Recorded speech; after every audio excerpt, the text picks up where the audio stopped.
Very happy to be here tonight, but I'm also feeling a lot. And one thing is that I learned just this afternoon that one of our Sangha members, Amy Imankar, died yesterday. Just makes me very sad. She's somebody I knew mainly from the Path class, and she had just such a bright spirit. She's been away for a while and ill for a while. She died of breast cancer. And she was young, I think maybe about 39. She was a yoga teacher and a doula, and she had 2 young sons, I think, kids, and a husband who's Doug, who's also part of our Sangha. So I don't know, our losses come all the time and from unexpected directions.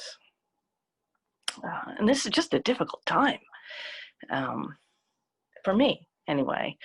The political feeling is so intense, and the planetary crisis is so close to us, so intimate, so alive in us, and we're still living in this kind of strange, suspended, half suspended reality. That's our reality. It's real, actually. So it's a difficult time. And I had a whole talk that my phone keeps giving me these funny notifications. This is a little slightly, I had a whole talk, a whole printed out talk. My printer also collapsed today, and so I had to print out the talk in colors. But I don't think I'm gonna try throwing away the talk. I don't think I want to talk about it because it doesn't quite, it tries to get at what I wanted to talk about, but it never got there. And I think what I want to talk about is sitting. Just sitting, zazen, sitting. And for me, I mean, I read a lot, and I read a lot about Zen, and I love that. I love the literature of Zen. But somehow, especially over the last few months, sitting and Zen, it's become one thing. Zen is sitting, sitting is Zen, zazen is Zen. It's like, it's where my heart is. And I recently had a chance to hear catch up with a couple of Dharma talks. There was a very beautiful Dharma talk that Shinryu Sensei gave on tranquility, and how we can't really expect to find tranquility in our sitting at this time, because we don't want to sort of drug ourselves with sitting bliss and keep away the world. And I really felt that. And Soten gave a very interesting Dharma talk about his experience with other forms of practice that helped inform, support, transform his sitting in itself. And he made the very strong argument that we might need more than sitting. And I don't disagree, but I want to double down on sitting. I've been teaching, I've been on the roster for beginning instruction, which we now call Learn to Meditate, for a while now, both before this time and during this time. And I taught this this Monday night, and before we were online, when people would come to the Zendo, most of the people who came certainly in the last few months that I was doing it there, were people who were new to us. So we were always a few people accompanying friends, or maybe somebody returning, but most people were new to us and had some experience of meditation, and very often no experience of Zen. And so the instruction, we had about an hour and a half with them, was about the forms a lot, and how to become comfortable in the formal situation of the Zendo, how to be able to walk in our door the next time and feel, if not perfectly at home, but that was the aspiration, to feel perfectly at home, and be able to join in and learn as you go from there. Uh, but it's been quite different online. Online, it's a complete mix of people. I've had a couple of different senseis come. There are some very long-term practitioners who come regularly and some who come occasionally. There are members of the Sangha who come. Joan and Kyushin are there every Monday night because they like to sit on Monday nights, because they have to, because we introduce ourselves, they have to explain why they're there every time. And so I get to hear their different ways of speaking about it. But one way is that they enjoy this beginning state, this beginner's mind. And when and then there's some people who are completely new, who've never sat down before, and who just, they're in a chair and they're looking at you and through the screen. And we only have an hour. So, which I think is right. I think in this format, longer is different. So in that hour, I mainly try to leave space for people to ask questions and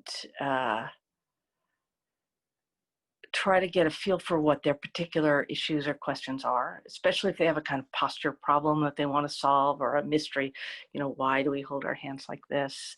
Why do we keep our eyes open? I love those. But besides that, mostly what I do is teach the postures and the very simple practice of counting the breath. I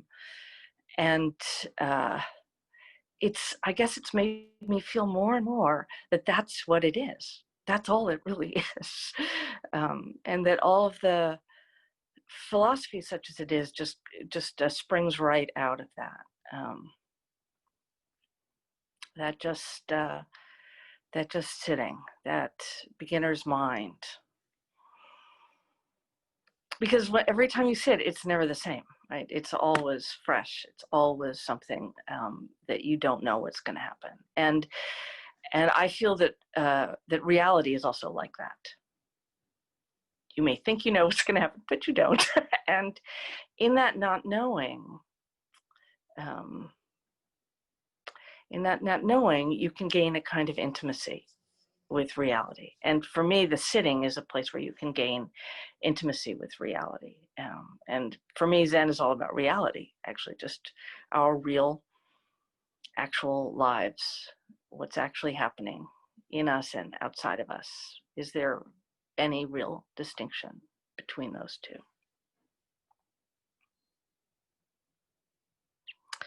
When I was,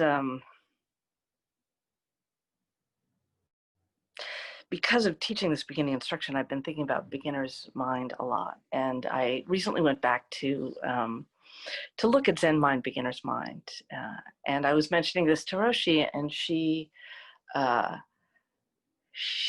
pointed out that there was a woman who wrote that book. I mean, it's the work, it's the teachings of Shinryu Suzuki, who's a wonderful teacher. And it's a really wonderful fundamental book that also begins really just in sitting. Roshi's recent book also just has a chapter on sitting. Like, it's fundamental. But I wanted to maybe, especially thinking about Amy, Trudy Dixon was the main editor of that book. Her Dharma name was Baiho Sesshin, which apparently means winter plum blossom, although I don't quite see how, but it does. so say the texts that I found about her. She took over the project of editing Suzuki Roshi's talks at a time when she had breast cancer herself, and also 2 young children. And she finished the project of editing it. She shaped it. She added titles to the talks. She added these little quotations from within the talks at the top of them. They're very much like the pointers in Zen koans, really. And she created a book. She set it in a certain order. She had inherited the title from another woman who had also worked on the manuscript. Her name was Marion Derby, who was also known as Marion Mountain. And Marion Mountain is the one who gave it beginner's mind. which in a way is like the whole book. Really, it's right there. So, so Marion Mountain started and gave it beginner's mind, and then Trudy Dixon gave it the complete shape. And she finished the work, but she died before she could see the finished book. And apparently there's a story when Suzuki Roshi saw the book for the first time, he said, "Nice book. I didn't write it." And later he said that he read it to see how his students had understood him. So it's definitely his teaching and his teacher's teaching, right? But it's also Trudy Dixon's embodiment of the teaching. And so we can take her as one of our important female ancestors. It's always good to hold them because they get lost in the story. So I've been holding a little bit the story of Trudy Dixon and also Marion Mountain. And Instead Mind, Beginner's Mind, there's a moment where Suzuki Roshi is talking about posture early in the book, but it's really, the lectures are not in order, so it's early in the book, but giving a very clear instruction about posture, talking about the position of the hands. And then he says, to put ourselves in this position is our practice. It's not, we don't put ourselves in this physical position in order to practice, in order to attain something, in order to get some special state of mind. Putting yourself in this physical position is the practice. It is the state of mind. It is the original self. It is the original mind. And he takes the phrase beginner's mind, I think, he doesn't say where he takes it from, but you can find it in Dogen's Bendowa, which is his essay on the endeavor of the way. And he wrote 2 essays when he first returned from China, Dogen did. And they were both about how to practice zazen and how central zazen was. And that was the most urgent thing that he wanted to transmit. And Dogen says something like, because I'm not looking at my notes, he says something like, the beginner's mind is the original mind. The beginner's practice, because practice and realization are not different. They are one thing. They're practicals and practice realization. Because practice and realization are not different. The beginner's practice fully contains all of realization. And I think it's very easy when you start zazen to feel as if you have to do something in order to reach some kind of like enlightenment mountain. We do this in the 4 vows, trying to get there.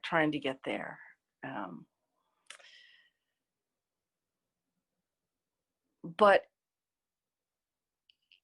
in sitting, I guess this is how I've been thinking about it. That sitting, there's this quality of just sitting, not as shikantaza, the technique that zazen, one of the techniques of zazen, but really just in the simplest possible way, almost in the stupidest possible way, just physically sitting, putting your butt down on the cushion for half an hour, closing your mouth, don't say anything, letting your eyes partially close, keeping them a little bit open.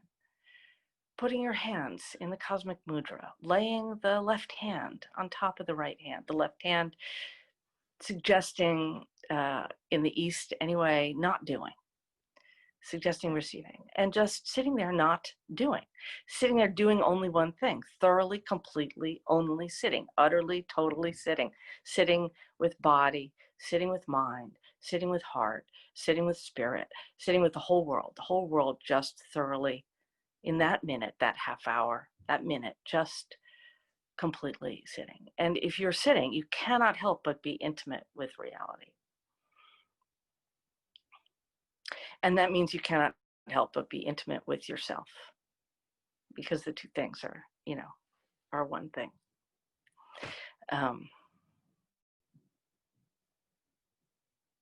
So I recommend the practice of sitting. And I recommend, whether you've been sitting for a day or a few months or a few years or 30 years or 40 years, it's still something new that you do each time you do it. That's not like an attitude you have to take. I'm going to apply beginner's mind now and do it as if it's fresh and new. No, it's actually fresh and new. It actually is. You don't have to do anything. It's like it's completely, beginner's mind is sitting, is reality. It's like it's one thing. So that's what I've been thinking. I'm just checking the time because I can't find my time anymore. I'm going to close. I wrote a little poem, it's not really a poem. It's a non-poem poem to close the other talk with. And it goes like this. Sit down, close the mouth, and refrain from doing. Do only sitting. Thoroughly sit, utterly sit. Sit with the body, sit with the spirit, sit with the mind. Sit intimate with reality. Sit always beginning. Reality is always beginning. We practice being what we are for no purpose other than that. We practice the reality of ourselves, making real what is already real.